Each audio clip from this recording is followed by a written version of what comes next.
It has been over 400 days since the war in Gaza started. Since then, 1,200 people have been killed in Israel, nearly 44,000 in Gaza, including over 11,000 children. The devastation and destruction in Gaza is just near total, visible from space. Everywhere you look, there is rampant hunger, famine, and disease. Now we're exactly 2 months away from Donald Trump returning to power. It has become abundantly clear that Israeli Prime Minister Benjamin Netanyahu has been and is now biding his time until then. In the meantime, in an attempt to block the Biden administration providing more arms to Israel, a group of U.S. senators led by independent Senator Bernie Sanders from Vermont is trying to stop the $20 billion sale of offensive U.S. weaponry to Israel, arguing that Israel has waged a war on the Palestinian people and that providing additional arms to Israel violates both international and, crucially, U.S. law. The United States government cannot provide weapons to countries that violate internationally recognized human rights or block U.S. humanitarian aid. That is not my opinion. That is what the law says. A partnership should be a two-way street, not a one-way blank check. And at a minimum, the Netanyahu government should comply with American law. We must not continue to provide offensive weapons that make the United States complicit in the deaths of tens of thousands of Palestinians, the injury of 100,000 more innocents. Now, I should say this vote is still ongoing. We're looking at it live. Somewhat remarkably, and we should sort of level set here, this vote was not expected to get a majority. But so far, 18 senators have voted in favor of banning the sale of tank rounds, which is part of the package here. 19 senators have voted to ban the sale of high explosive mortar rounds. And just to give a context here, as we await the possibility of Senator Sanders joining us, though I don't know if he will be able to, because as you can see, that vote has not gavelled close, and his job is to vote. You see Mitch McConnell there talking on the floor. I want to read from the senator's op-ed today, speaking about the war efforts. He says, all of this is unspeakable and immoral, but what makes it even more painful is that much of the death and destruction has been carried out with U.S. weaponry and paid for by American taxpayers. During the last year alone, the United States provided $18 billion in military aid to Israel and delivered more than 50,000 tons of armaments and military equipment. In other words, as Americans, we are complicit in these horrific and illegal atrocities. Our complicity must end. There was reporting yesterday that the White House had sent out a memo, a talking point, saying that a vote for this resolution would embolden Hamas and Hezbollah. And this is something that the senator responds to in the Washington Post as well. He says, I understand there are those who will argue that blocking these offensive arms sales will only embolden terrorist organizations such as Hamas and Hezbollah, as well as their sponsors in Iran. I would respectfully disagree. You do not effectively combat terrorism by starving thousands of innocent children.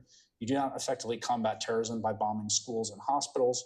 You do not effectively combat terrorism by turning virtually the entire world against your country. Just for a little bit of context here, I believe we do now have the senator on the phone.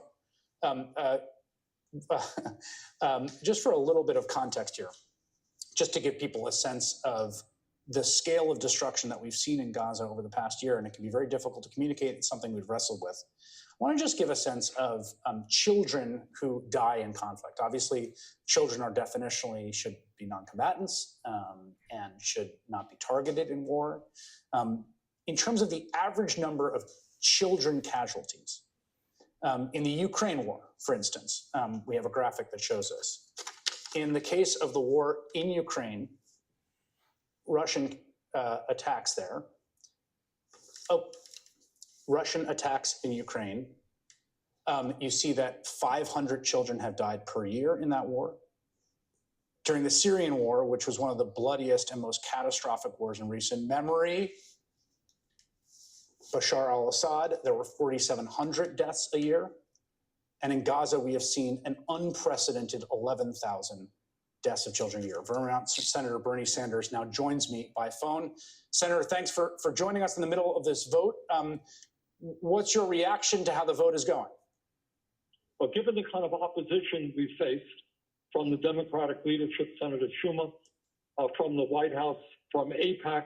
The fact that we got a one vote, 19 U.S. senators, all within the Democratic caucus, to say, no, we're not going to give more money to Netanyahu to continue his horrific war against the Palestinian people. I feel pretty good about that.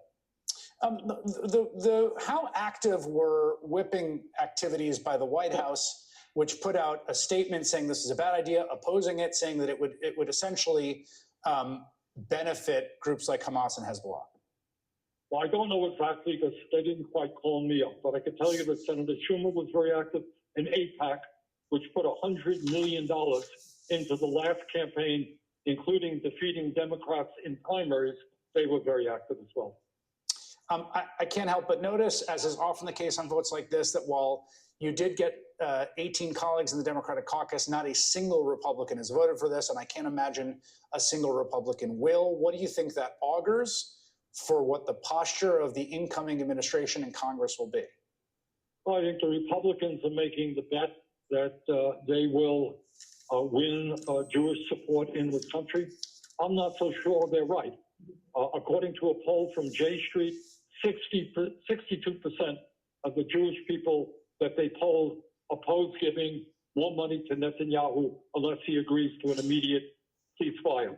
And by the way, I just don't think that the average American feels very good about putting billions of dollars into an Israeli government which is starving thousands and thousands of children. I don't care whether you're Democrat, Republican, progressive, conservative. I don't think people feel good about that. So I would say that the Republicans, they're making a guess. I think they're going to lose on that bet. I want to ask you a question, and I don't want you to betray any confidences, so you can sort of speak in general terms, but I can't help but note there are votes here in support of your resolution that wouldn't have necessarily been there 3 or 6 months ago. I think it's fair to say there are more votes now than there would have been. And can you characterize to what you attribute that movement in the conversations you've had with your colleagues? I think growing frustration with the fact that we are putting billions of dollars into Netanyahu. We have always conditions on military aid. If you want U.S. military aid, you cannot starve children. You cannot bomb schools.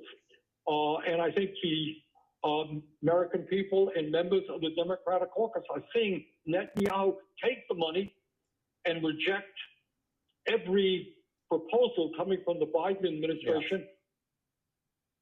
Yeah.